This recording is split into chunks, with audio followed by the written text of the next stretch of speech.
Good evening. You've reached the dark side of the mountain.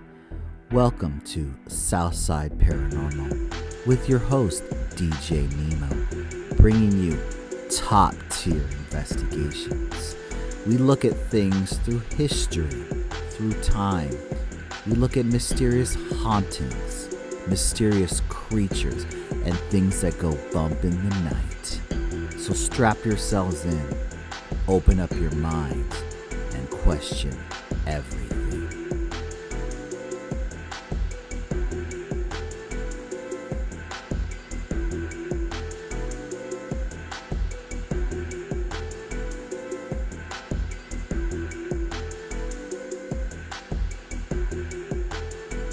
Good evening.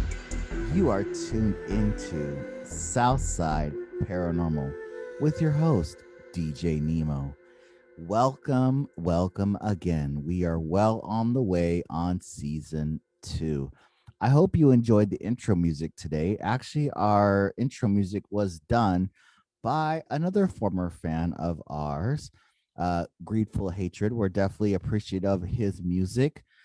He decided to do a tribute music on our intro today for our podcast. So big ups to him for being our sound person today on doing our introduction. But we are on season 2, and you know season 2 is about the guest.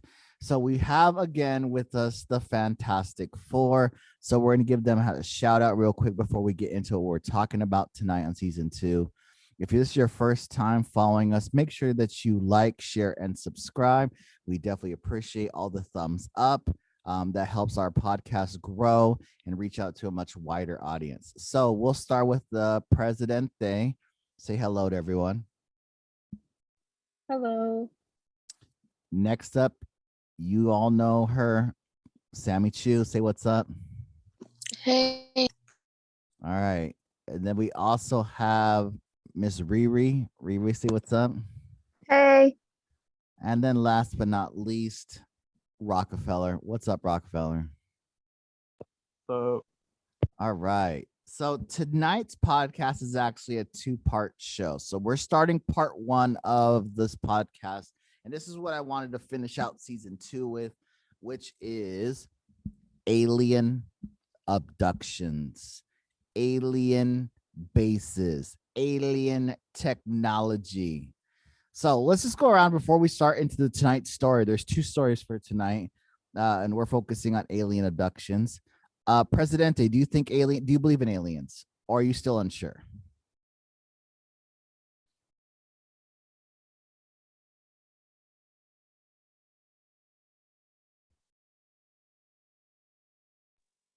I don't. You don't? Okay, well, No. see. We'll see about after tonight.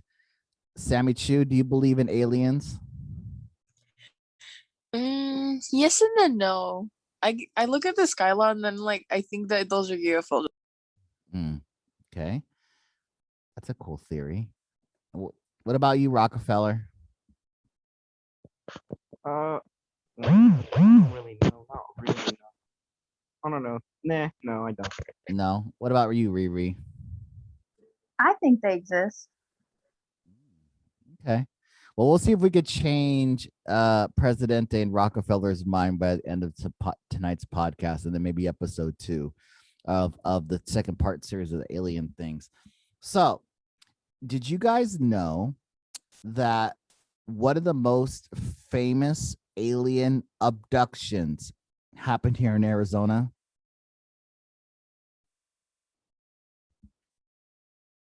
That's kind of crazy.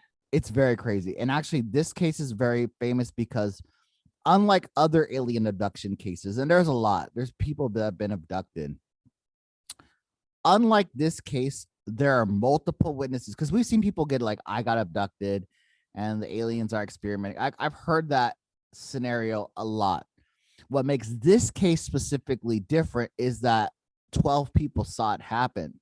Not only did 12 people see this case happen, when this person was delivered back a week later, and not only were they delivered a week later back to their small town here in Arizona, the FBI showed up, and not only did the FBI show up, they did a polygraph, and they turned out that this story was 100% true, which is crazy because I'm gonna tell you what happens to this guy. This is one of the and by far this is one of the craziest things I've ever heard in my life. What were you about to say something, Riri?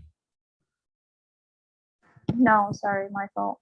It's all good. All right, so let's talk about this case. This case happened.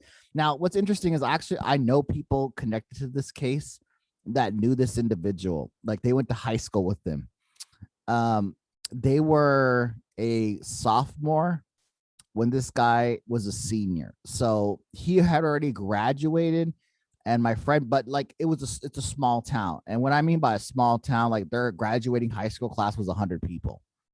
Not like here, if you graduate in Phoenix, if you graduate from any high school in Phoenix, it's like 800 kids in a senior class, maybe 1,000 kids. That's a lot. But in that small town in Arizona, it's near this place called Snowflake. It's kind of by Sholo, but they only had 100 kids. So like everyone knew everyone in this small town. So let's talk about this guy. So this guy's name is Travis Walton. And basically what ended up happening was that after he graduated high school, he got a job as a lumberjack, right? Cutting down trees, because in Snowflake, Arizona, so Snowflake's kind of by Sholo. So halfway between Payson and Sholo is a small town called Snowflake. And Snowflake had a paper mill. And so what would happen is that a lot of kids, because it's good money, it's hard work, but it's good money. So a lot of kids that graduated high school there in Snowflake, they would get a job at the paper mill. Either they would get a job at the paper mill making paper, or they would get a job as a lumberjack cutting down the trees, and they would take the trees and process it into paper. Okay. So he was a lumberjack, right? And so they would go, and when you're a lumberjack back in the day, they would put you in like a truck, like a couple trucks with like 12 people, and you would go out into the forest and just cut trees all day long and then load them up in the truck and then drive them into town, into Snowflake where the paper mill was. And they would cut the trees down, process it out, and then out comes a sheet of paper. And that's the paper that everyone in Arizona used. So if you were in school back in the day from like, I would say 1960 to about, when did they shut the paper mill down? 2000. So from 1960 to 2000, the paper mill was operating. So if you got paper in school, there's a high chance it came from the paper mill in Snowflake. Okay.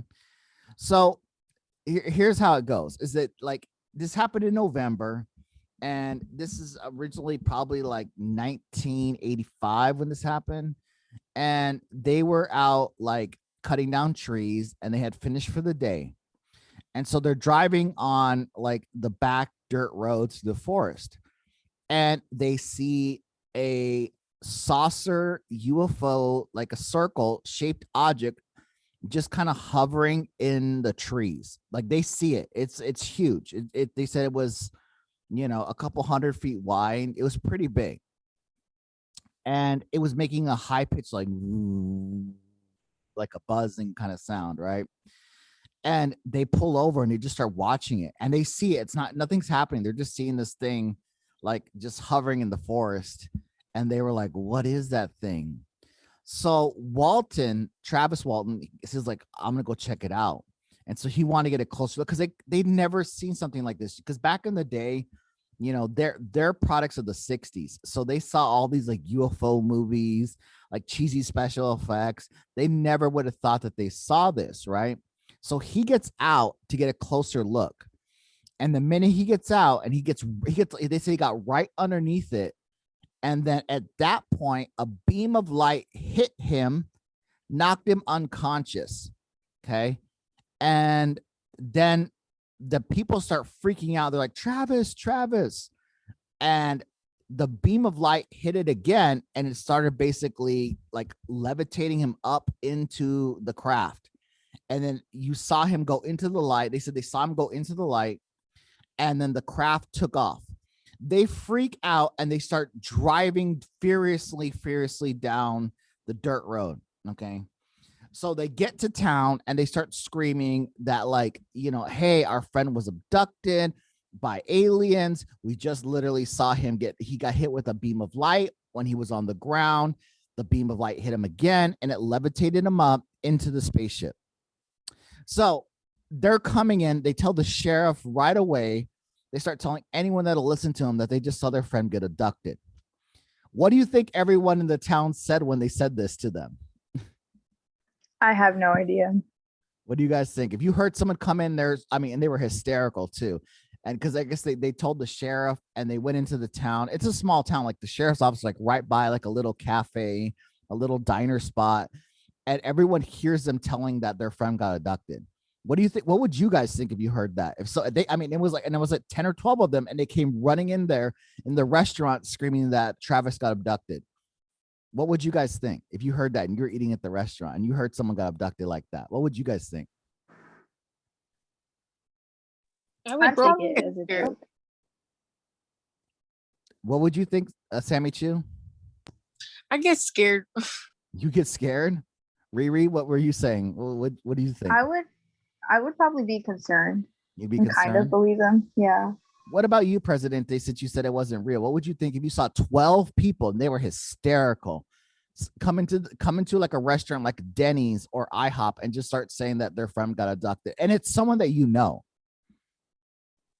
Well, considering how many people it was, I would be like, oh, I would be concerned about it, but I don't know how seriously I would take it. Rockefeller, what would you think? Bro, if they told me, I try to get abducted by the aliens. Like, I don't know. But if it was people you knew, like say if they came in there and like, oh, we know this kid, and it was like someone from like school that you knew who they were, and they said that, and there was like 12 of them, 10 to 12 of them saying like, we saw it happen. What would you think then? Yeah, I think I'd believe it, and then like I don't know, I'd probably try to go look too, like in the forest. Okay, so they start. So the sheriff and all them, right?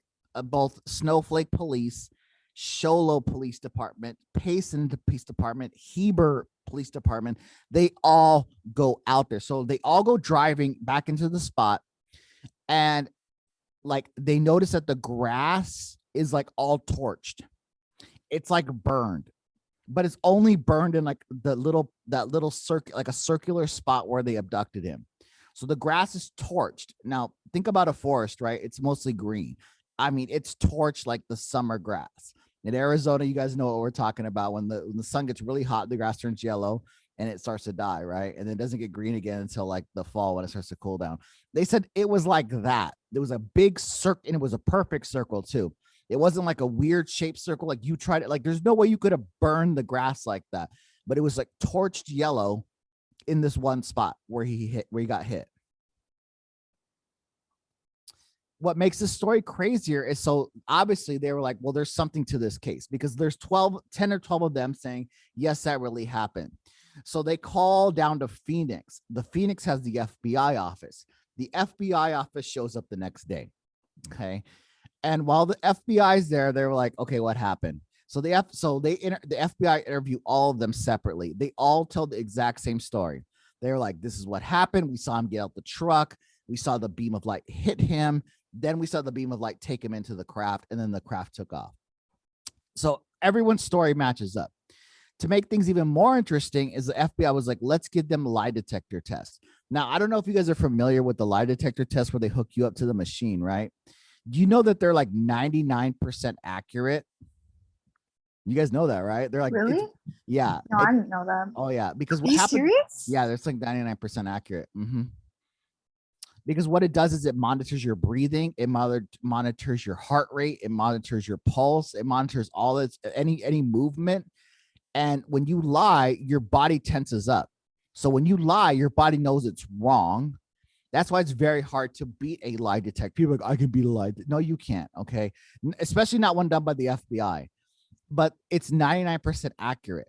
So your body, when you lie, your body's natural reaction is to like, because your body knows lying's wrong. And so you start to make mistakes. Your heart starts to, even if you're the best liar in the world, your heart starts to beat faster. Your breathing rate increases, and they can monitor when you're telling the truth than when you're telling a lie. They'll ask you questions like, oh, is SammyChu your real name? And you're like, yes. So then they use that as a baseline. And then they start asking you questions like, where were you on this date? And then they start tracking it. And then when you start to lie, it'll start, the needle will start to move on the thing. And that's how they know you're lying. Okay. Because your body gives off tells. Why is it not 100% accurate? Because there are people who are like sociopaths that they have absolutely no conscience of lying. They know they don't care that lying's wrong. It doesn't affect them. Lying to them is like brushing your teeth. So they're the 1% that can beat the test. But a normal person, you can't beat it. They're going to know right away you're lying. So they give the what were you say? We're going to say, SammyChu? Oh, I was just like, oh. I know. So I'm just telling you right now, if you get a lie detector test, they're going to find out. You better just come clean. You better just come clean. So the FBI give the lie detector test to the 10 guys. They all pass it with 100%. So then the story hits the papers. I remember this because I was young when this happened. The story hits the papers, and then it's all over Phoenix, like the Phoenix newspapers. It's on the news. They're telling their stories. It gets so crazy. Then not only that, so all this is happening, right? Then we start seeing MUFON show up. Do you know who MUFON is? No. Okay, so MUFON. Let me make sure I'm gonna make sure I'm saying their name correctly. So MUFON is the Mutual UFO Network. So MUFON, MUFON. So MUFON is like an international alien investigation organization that's worldwide, and it's full of scientists, like professors, astrophysicists, psychologists, all sorts of people that are obsessed with like the paranormal. So they show up and they start investigating it. So for about 4 or 5 days, they start investigating it. Like, where were you? What did the craft look like? Did it make a sound? Then they start taking out a Geiger counter. A Geiger counter determines if there's radiation. So they take the Geiger counter at that little spot where the grass was burned, and it showed that it had nuclear radiation on it. Why does grass in the middle of the forest have nuclear radiation on it? It's like there's no nuclear power plant over there. There are nuclear power plants in Arizona, but it's all the way out there, like on the way to California. It's called Palo Verde, but not up there. Why would there be nuclear radiation? It's not like the bomb was dropped there. It's not like there was a nuclear reaction there. Why is there a nuclear radiation on the ground burned into the grass in that one spot? That's crazy to me. Like, Yeah. how would you know that? I mean, and what's crazy about it is because there's nuclear radiation, nothing grows on that one spot. If you find, like, very few people know where this spot is. My friend who was the sophomore in high school who saw this happen, he was like, he was working at Dairy Queen, and he said that all the kids were talking about it in school. Like, oh, did you hear what happened to Travis Walton? He Really? got abducted. Yeah. So he knows where the spot is, and he showed it to me one time, and he was like, that's the spot. And it's creepy because I've seen the spot, and it's like this giant circle in the middle of the forest. It's completely dead now. There's no trees, there's no bushes, no animals even go near it. There's no birds. It's just there because they can sense the radiation in the ground. They don't like it. I know That's kind of creepy. I know, it's totally freaky, but we're not even to the best part of the story yet, because this all this happens a week, right? On the 7th day, Travis Walton shows back up into town, and so apparently the aliens dropped him back off. So they drop him off. So people start. It's crazy because he's naked when they find him. He's like laying in front of the police station. So the police station show up and they find him naked, wrapped in a blanket, on the bench in front of the police station. And because remember, they thought he was missing, they thought he was dead, and then he shows up 7 days later when people have been looking for him the whole week and they can't find him, and he shows up 7 days later, naked. with a Did blanket. he even like say anything about it or what they did? Oh to him? yeah, this is what we're gonna get to, like the part. So obviously the news freak out that he's back, he's alive, he's safe. So they interview him, right? And this is what he tells the cops. Okay, he basically says that after he got knocked out, is he woke up and it was like a hospital type room, but it wasn't a like a. He said it was very clean, and he was like basically how can I explain this? Like he was like handcuffed to the bed. He said he was completely naked, and he was his legs and his feet were handcuffed, but it wasn't handcuffed. There was something invisible holding down his legs and his feet. Okay. While he's in there, then he said he saw 3 short, bald creatures, like your typical aliens with like big eyes and gray skin, come in there. Okay. And then like they started to like look at him, like they were like looking at his eyes, they were looking at his nose, they opened his mouth, and he said that he was like screaming and he could not he couldn't move at all. The more he struggled, the tighter the thing on his body became. So they were like basically just looking at him. They were like touching him, they were opening his mouth, they looked in his ears, his nose, his eyes. And then it gets even crazier, is like, so then they start messing with him. So he said that one of the aliens comes in with like a helmet and they grab him, like they take him out and they basically take him into this other room and they put like a plastic bag, is what he describes it as, over his face. And he said he couldn't breathe. And then he was like in like this goo. He woke up in a goo. It was like a clear see-through jello is how he described it. But he could breathe. It was like he was in water, but he could breathe. And he was stuck in there and he couldn't get out. It was like glass and he couldn't get out. He was like in a tank, basically, of clear jello. Okay. Now, what's crazy is that throughout this next couple of days, they would take him out of this tank and they would like stick him. They were like sticking like needles in him. They stuck him with like syringes with needles. They cut him with a scalpel. They took like a laser and shined it in his eye. They did all sorts of messed up things. He said it was all painful. So now here's the crazy part. So he's telling this story to the cops, right? And the cops are like, wow, this is some wild stuff. They hook him up to the lie detector, right? And the lie detector says he's 100% right. Like he's not lying at all.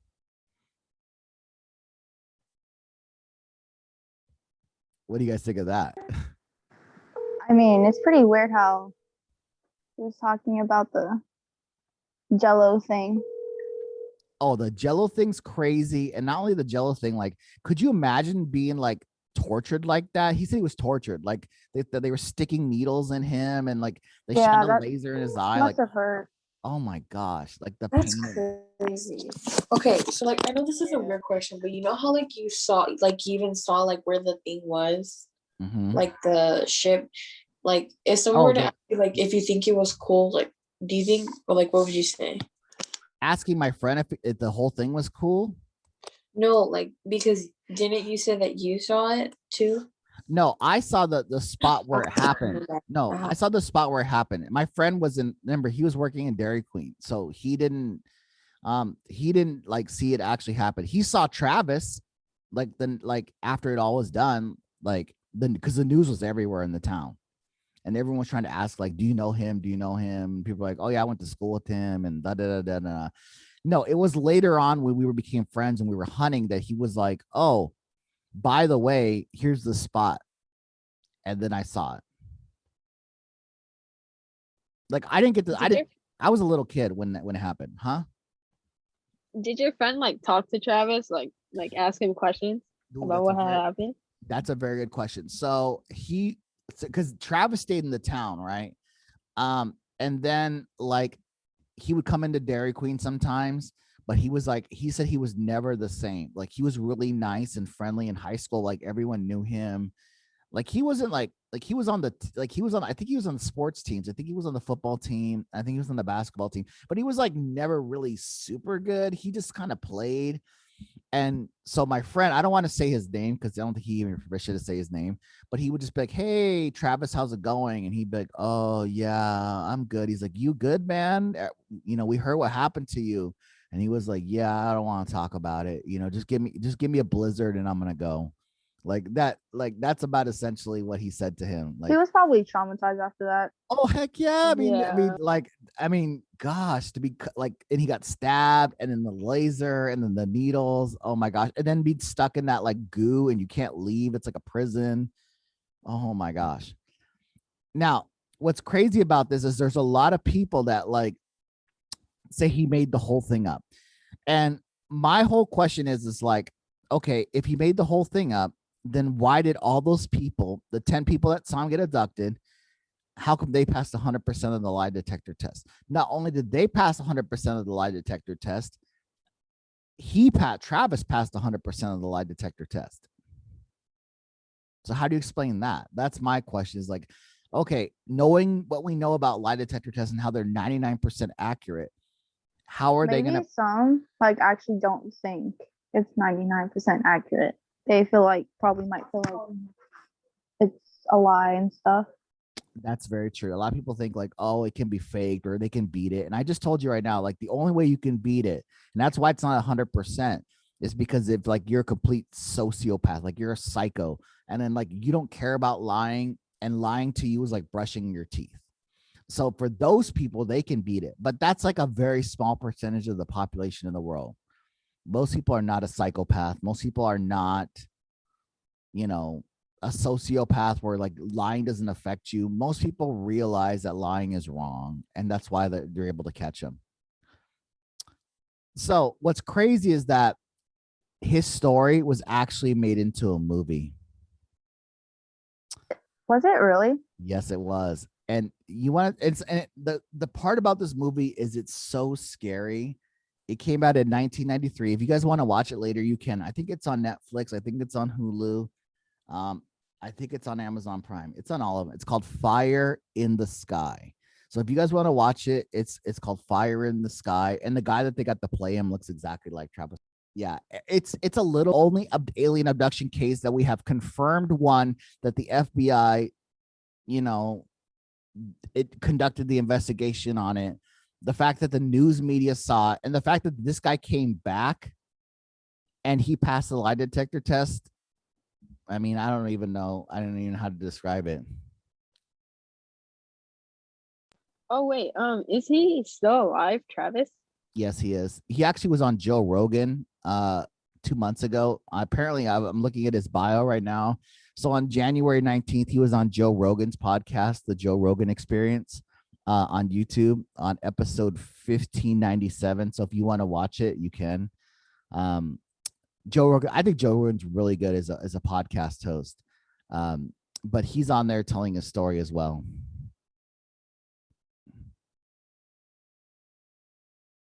Isn't that crazy though? That's like, and that's in Arizona too. Like that story is like totally. It was crazy. in Phoenix, you said? No, Snowflake. Okay. Yeah. Now, speaking of Phoenix, Phoenix has actually had its own paranormal weird stuff that not just one person saw. We're talking millions of people saw. And that's the Phoenix Lights. Are you guys know about the Phoenix Lights? Have you heard of them? I think I've heard about it. Okay. Yes. SammyChu, yeah. Rockefeller, have you heard of the Phoenix Lights? Yeah, I heard of it. What about you, Presidente? No, I haven't. Okay, so let me tell you about the Phoenix Lights. So this happened in March 1997. Okay, so let me give you the start of it first, and then we'll get into like my experience, because I actually saw it. I saw it, and it was crazy because it's like, all right. So it takes place for between over 3 hours. So apparently these Phoenix Lights is that people saw a giant spaceship fly over Phoenix think about how Phoenix is the fourth biggest city in the United States. People saw a football field sized triangle sized spaceship fly over Phoenix. I'm talking over South Mountain, right through downtown, and then on all the way on to like Tucson. A football field? Yeah. Size triangle spaceship. It's like think about how big a football field is. If you've ever been to a Cardinals game, like the football field's huge. I'm talking a spaceship the size of the Cardinal Stadium, shaped like a triangle, fly over Phoenix and fly low that you could see it. Huh? Really? Yeah. Wow, that's crazy. Okay, so let me tell you about how this. So it starts. Okay, so it starts around 7:30. And it actually starts in Las Vegas, which brings us to episode 2 part that we'll work on alien bases, because there's a very famous, infamous alien base in Las Vegas called Area 51. So it starts in Area 51.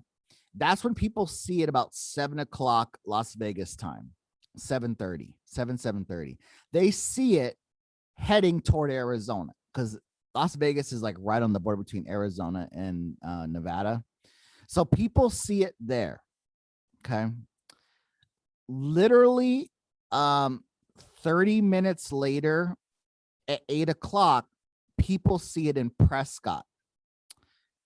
There was actually a police officer. He sees it like he's on patrol driving his car, and he sees this giant red-orange lights in the size of a triangle. And remember, this thing's huge. We're talking like the size of the football stadium.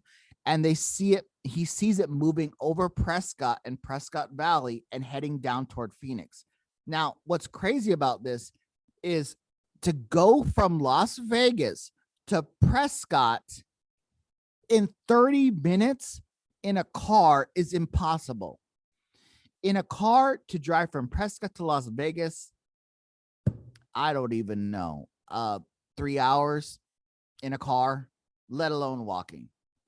So they said it was huge and silent. And then they saw it. That's the first time anyone sees it in Arizona, is in Prescott.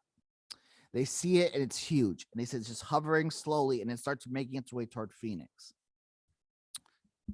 Then literally, no one knows what happens between Prescott and Phoenix. Okay. But what happens is you start to see it come over like Squaw Peak Mountain. So that's like Camelback is when people start seeing it again. And at that point, now we're in Phoenix proper. And so in Phoenix, like North Phoenix, people start seeing this thing fly over the mountain. And it comes down through the mountain, right over downtown, over South Mountain, and then all the way into Tucson. And it's crazy because a lot of people see it because it's like Friday night when this happens. So everyone is out at parties. People are in their backyards hanging out. And they're like, what the heck is that? So people all over Phoenix see this thing flying in a V. It's like a V shape. By this point, it's a shape like a giant V.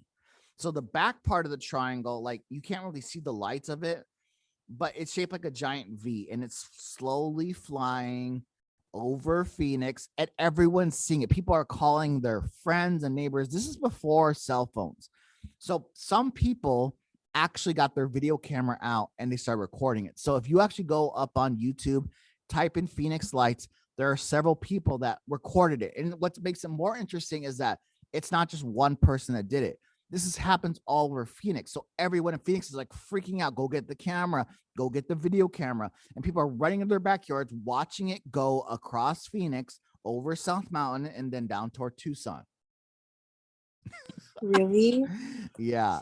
Oh my gosh. What would you guys think if you saw a giant triangle-sized spaceship the size of a football, like where the Cardinals play? Like massive. It's massive. We're talking miles. I would have freaked out right there. Oh yeah. And so me too. What's Like, great? Pretty cool, but like kind of scary too. It's very scary because guess what came out, I think, that year? Independence Day. Have you guys ever seen the movie Independence Day? No. Oh, it's about aliens landing there, and they come in a giant triangle too, like that, the giant triangle spaceship. Now, how does DJ Nemo know about this story? Okay, because DJ Nemo was young when this happened. So DJ Nemo actually sees. So back in my day, when I was in high school, the cool thing to do was to go to the river. So you guys know the river that's over here in South Phoenix, the river that goes through, that's the Salt River. So it goes all the way down to like the Colorado River, and then the Colorado River out to Mexico. And be like, well, it's dry. Okay, back in the day it ran. Okay, there was actually water in it, like all the way down. So that was the cool spot to go in high school, because everyone would be like, yo, we're gonna go to the river. And it was like the place for like underage kids to party. That was the secret spot, is everyone knew like, oh, we're going to the river. You're going to be out there partying. People were drinking. It's just high school kids being high school kids. So I remember this because I went to the river that Friday night. I had gotten off of work and I was going to meet friends there. I picked up a girl that I knew. We were friends. We went to the river. My other friends had not gotten off of work yet. So we're there at this party. There's maybe like 20, 30 kids there. And I remember we had the radio on in the truck, and we were just laying in the back of the truck. Like I put a blanket down and pillows back there, and we're just hanging out and talking. And the rest of them had started a campfire, and they were all hanging around the campfire except for us. Then the next thing I hear is them like, bro, what the heck is that? That's the first thing I hear is, bro, what the heck is that? And then they start like, whoa, what is it? Then, because we're laying down, so we're looking up at the sky, and we see the triangle fly right over us. And what's crazy is it's silent. Okay, as big as it is, because it's huge. I mean, we start freaking out. She starts freaking out. I remember that because she started like hugging on me and was like, what the heck? What the heck is that? Oh my gosh, what is that? What is that? And I'm like, I don't know. I'm freaking out. I don't even know what it is. Everyone's freaking out. And I remember it giving like a slight hum, but it was really quiet. It was like, but it was like really quiet. Like you could barely hear it. But you would think an object that big would make a lot bigger sound. Because think about, if you've ever heard a plane take off, right? It's loud. Think about how big a plane is, right? And you can hear the planes like landing at Sky Harbor here in Phoenix. It's loud. It's loud, but this thing's completely silent, and it's moving slow. Like I think I saw it for at least 5-10 minutes. You could see it. What's crazy about this is like, so everyone at the river freaks out, and they were like, oh my gosh, it's the end of the world. The aliens are going to take us over.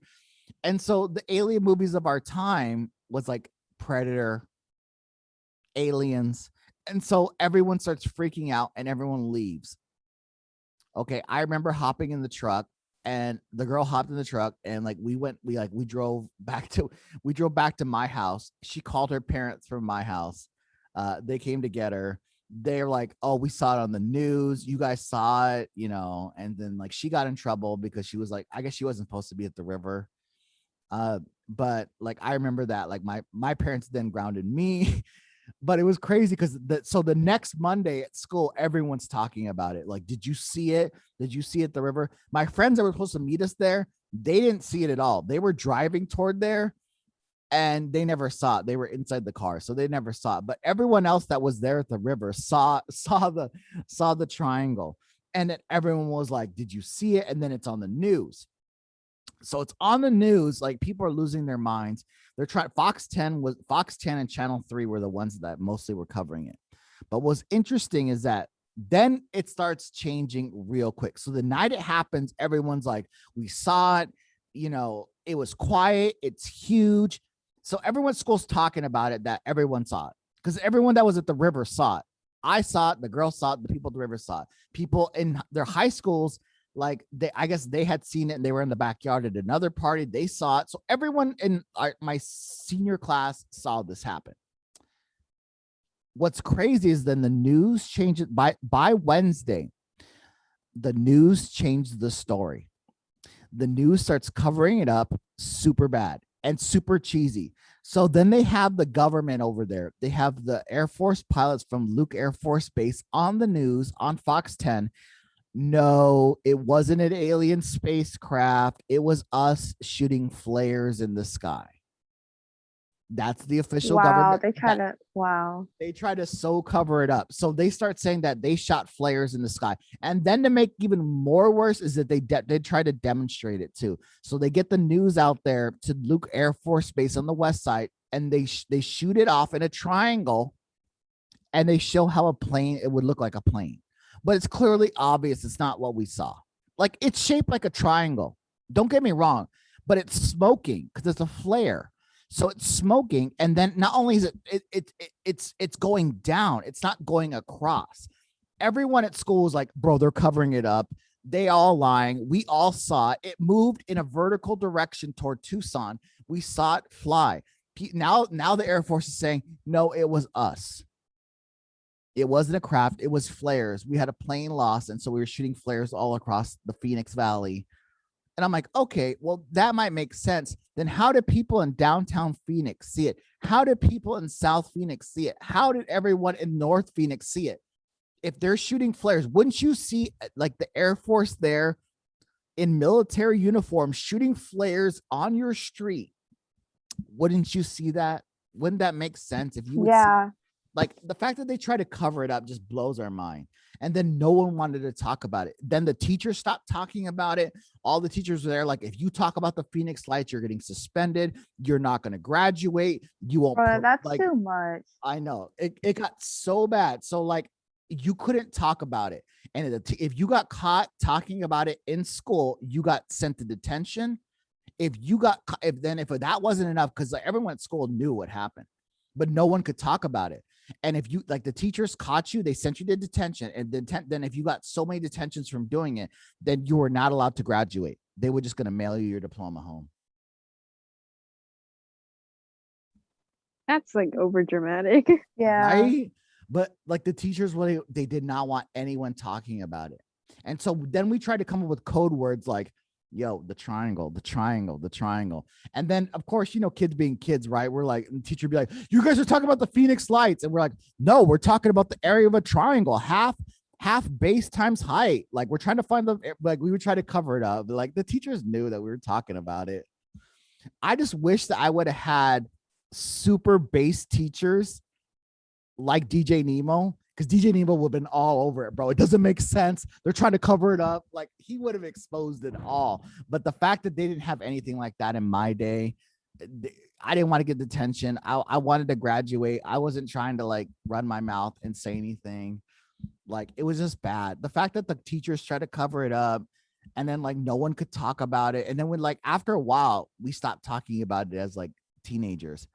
And it wasn't until like we came back for our high school reunion, like 10 years later, that people were like, oh, remember that's what happened. And they were like, oh yeah. Remember the teachers tried to cover it up and that you got detention. And then like, there were kids that didn't graduate, like, because they were always constantly talking about it all the time.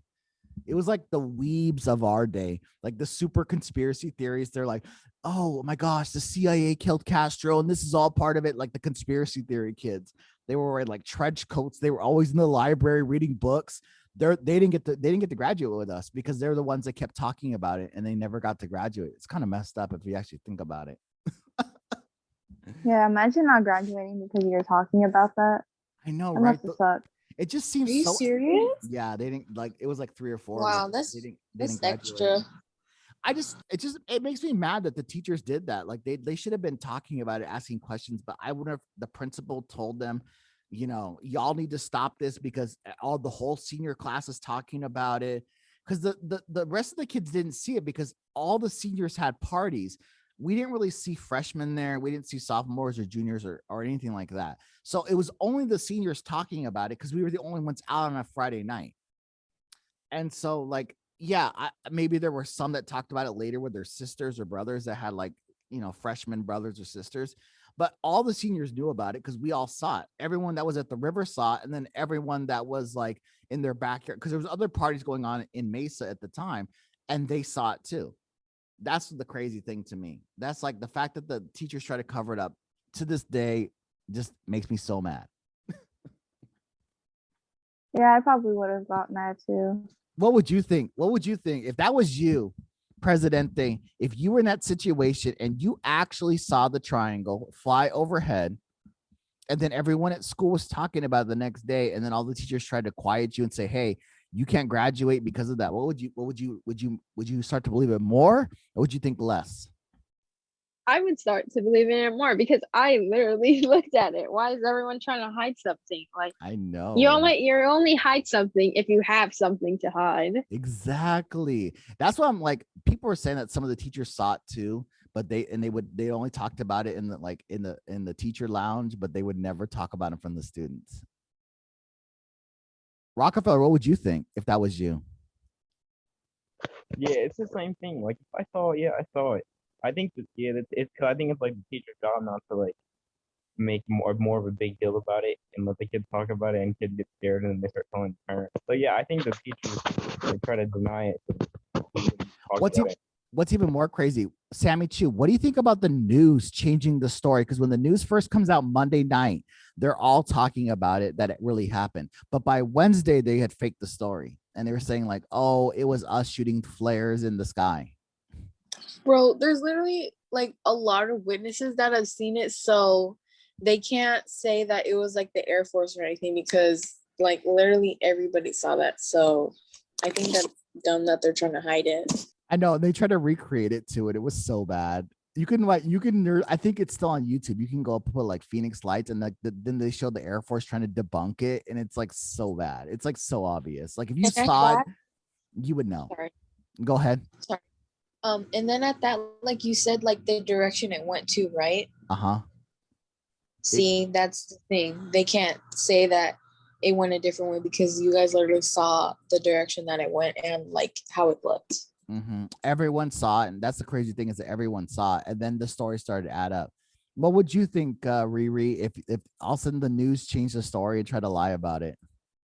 I'd probably get mad because obviously a lot of people witnessed it and stuff, and they try to switch up things and try to hide everything. I'd probably get mad about it. See, here's the thing though, and that's the sad part about it, is there was no internet really back then. And so like there was the internet, but it was mostly like chat rooms. And so like it was like a Discord server. So people would just go on there and chat. Like you couldn't send like movies, you couldn't send videos. It was really hard to get the internet back then. Like it existed, but it was really hard to use.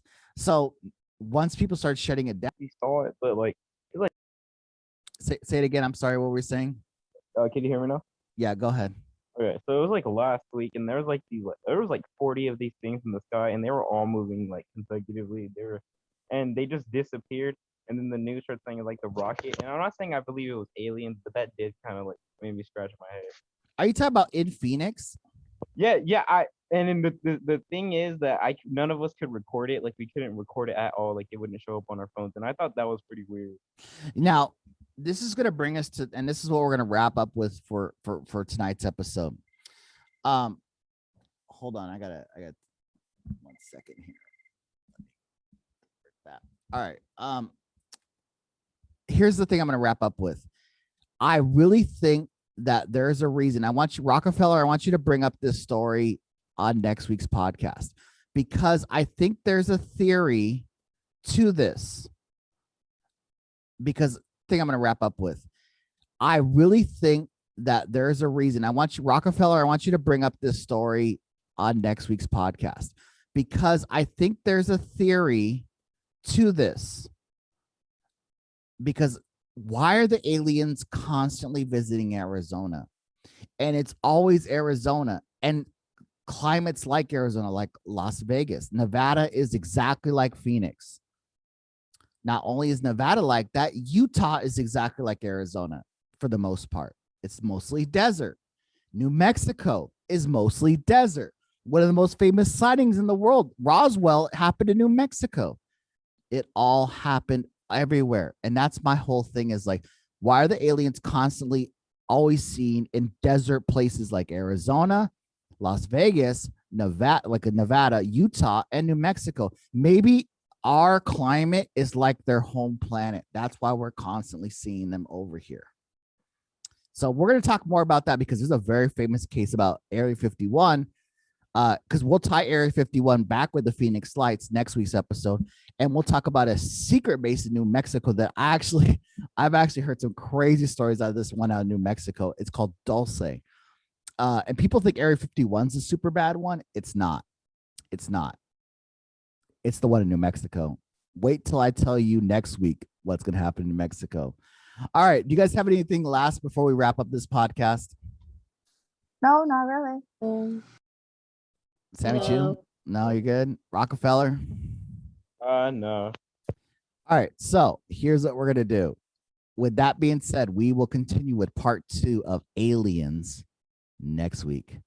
As we say, be safe, be well, and we'll see you on the dark side of the mountain. I think I'm going to wrap up with